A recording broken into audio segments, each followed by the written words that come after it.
Think of it this way. There's two types of motivation in life.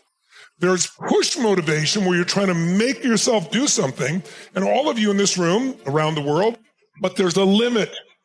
There's a limit to willpower, no matter how much you have. And when you're most exhausted and tired, you notice your willpower may not feel as strong. So the other kind of motivation is not push, it's called pull.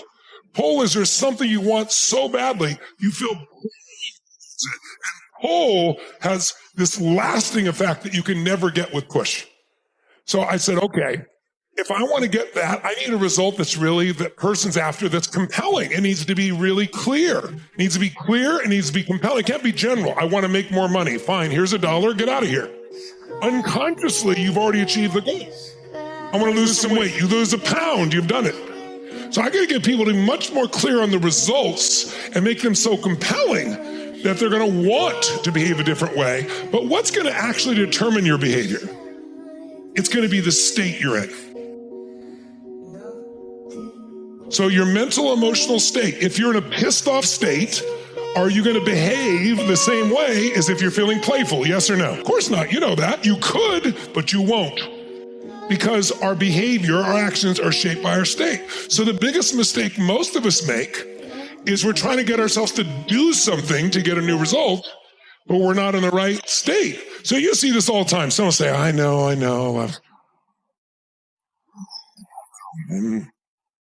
need to lose weight. I need to get an exercise program. I need a diet. I'm tired of wearing my hand. Is it going to happen? Not in a million years. Why? You know why? Because they're not in the right state. But have you ever been, how many have been in something where you didn't do it, and got mad at yourself till one day it's like another day, not another hour, I'm changing this now, and you took massive action. What was that? That was a different state.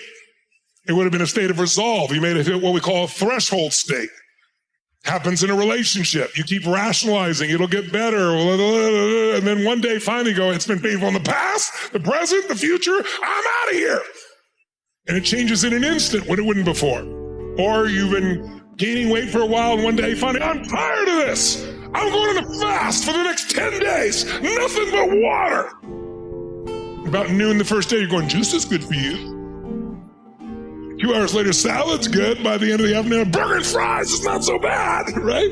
But here's the truth. Which is easier to do, diet or fast after the first day? First of all, the first day, it's mental. You think it's physical, but it's mental. Maybe the second day, worst case, 2.5 days. By day 3, what happens? What do you feel like on that third day with no food in your system? Yeah, like a massive amount of energy. None of it is tied down with this digestion. None of it is breaking us down anymore. Well, by the way, why is it easier to fast? Because there's no mental negotiation. It's like when you're dieting, oh, can I have this? What about this? So there's all this temptation when you fast, and nothing, water! Right? You don't even negotiate. You're in a state of resolve when you fast. And when you're in a state of resolve, you will have radically different behaviors. And those radically different behaviors can produce radically better results. So, and we all know how to manage our state. What are the two primary ways we can manage our state? Number one, a radical change in your physiology, the way you move, the way you breathe. You got to do that with your time as well. If you're just sitting there doing these things, stressed out, you need to get up and change your state. But the other way we can do it instantly is changing our focus. Remind yourself, focus equals feeling. Whatever you focus on, you're going to feel it. Even if it's not true, you're going to feel it. So you got to make sure you're focusing on what you want, not what you don't want. You know, people think about driving a car and they don't think it's much of a sport. But if you ever driven a race car at 125, 135, 145, I've driven one at 235 miles an hour. Every muscle in your body locks it. Because it takes more focus than anything. Every energy is there. It's pure adrenaline. Racing school. They put me in a race car, and I'm working with Bob Bondurant. He had Bondurant Training School. He's a really brilliant guy. And he says, I'm going to show you what a car can do. And I'll never forget getting in this car. I'm in the passenger seat. I'm locked in. I got my helmet on. And he made that car do things I knew for sure were going to crash. We were at Laguna Seca, if you're not familiar with that, in San Francisco area. It has what's called a corkscrew, where you're going straight at a wall. And he was going 125 miles an hour straight at the wall and then whipped around it. I mean, you know you're gonna die. And you're going so fast and you're just barely feels like missing what's going on, just the edges of what you're gonna hit. And we did the whole thing and he stopped, braked, my heart's beating out of my chest. And he looks at me and goes, and you'll be doing that in 4 days. I'm gonna put you in a spin car. You're the metaphor fresh, thinking about your time and your life. What's a spin car? Well, I'm gonna have you drive the car, and as you're driving, there's 4 buttons here on my side. You're sitting there, you can see them now, but you won't be able to see them when you're driving. I said, oh yeah, I do see those. He goes, if I push any one of those 4, it picks up one of the 4 wheels. It lifts it off and will spin out of control in that direction. He goes, you see that wall? I said, yeah. He goes, if we hit it, one of 2 things happen. We damage the car and you gotta pay for it, or we damage each other, which would be a much more painful and horrible experience. He goes, so you need to succeed. And yet I'm still gonna push you, and I don't have a brake here, and I don't have a wheel. You're in charge. He goes, so you're gonna focus, but what's gonna happen, I'll watch and I'll know the moment you lose concentration, and when you do that, I'm gonna hit the button and we're gonna spin out of control, and your job is come out of the spin. And what a great metaphor for life. So I said, what's the secret? He goes, it's so simple. Focus on where you want to go, not on what you fear.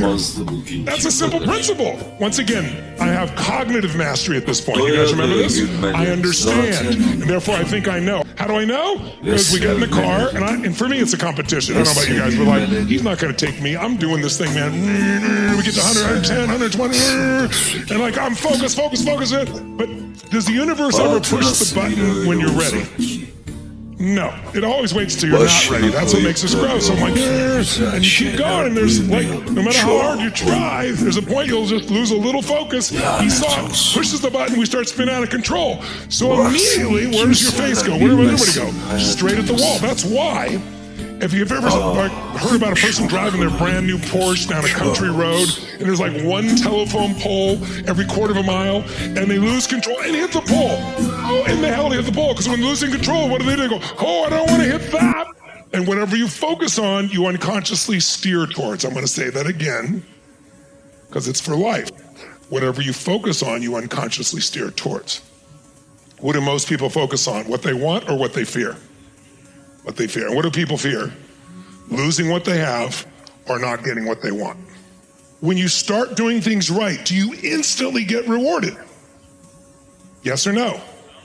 Not usually. There's usually something called lag time, L-A-G, lag time. Because you have so much momentum that even though you're doing the right thing, it doesn't correct instantly. It's like when people go, I've been on a diet for 4 days, I haven't lost any weight. Well, you've been a pig for 40 years. What do you think? And maybe we need to do this a little longer than a couple of days, right? That's what mastery is. What do we have to do? It's the repetition. Oh, it's not enough to understand it. I understood I shouldn't look at the wall. You're going to understand you shouldn't keep asking yourself, what should I do? But it's your habit for a lifetime. So we got to break those habits. And it's going to take repetition, just like a great athlete, to master this part of your life. And so we're going to give it a weekend, but then you want to make it a daily practice. And by the way, it's a really easy daily practice. It's mostly a weekly practice and then a little bit each day. But the bottom line is, after we've done this about a dozen times, what starts to kick in finally? Because there's so much emotion while you're learning on this one, high levels of emotion, like information without emotion is barely retained. But information with a lot of emotion and repetition is absolutely retained. And so sure enough, we did it a dozen or so times, and now he pushes the button, and what do? I instantly focus on where I want to go, and I don't look back. Now, you still feel it, but keep focusing, and sure enough, it catches. And after a while, you're so rewarded for the new behavior, you not only don't have the pain, you have the pleasure. That now it's just you want to go there. There's no hesitancy, and you develop a new habit. And so now I can do the spin car and go, and then all of a sudden I can go faster, and I can do more. Because even if you're the best driver in the world, you're going to go in a spin. You know why? Somebody's car is going to break up in front of you. There's going to be an oil spot you can't see. There's going to be some debris. That's life. So our goal is not that we don't go in a spin. It's not that you one day don't do this well, or you drop it out. It's like you get right back on the horse and you do it again, and you master it, and you master it, and you master it, until after a while, you'll be that great. But notice the greatest in the world keep practicing what they're already great at. They're practicing 100 million times more than they're actually taking the shot. That's how they're best. We want to be the best in the world at managing our lives. Who's with me on this?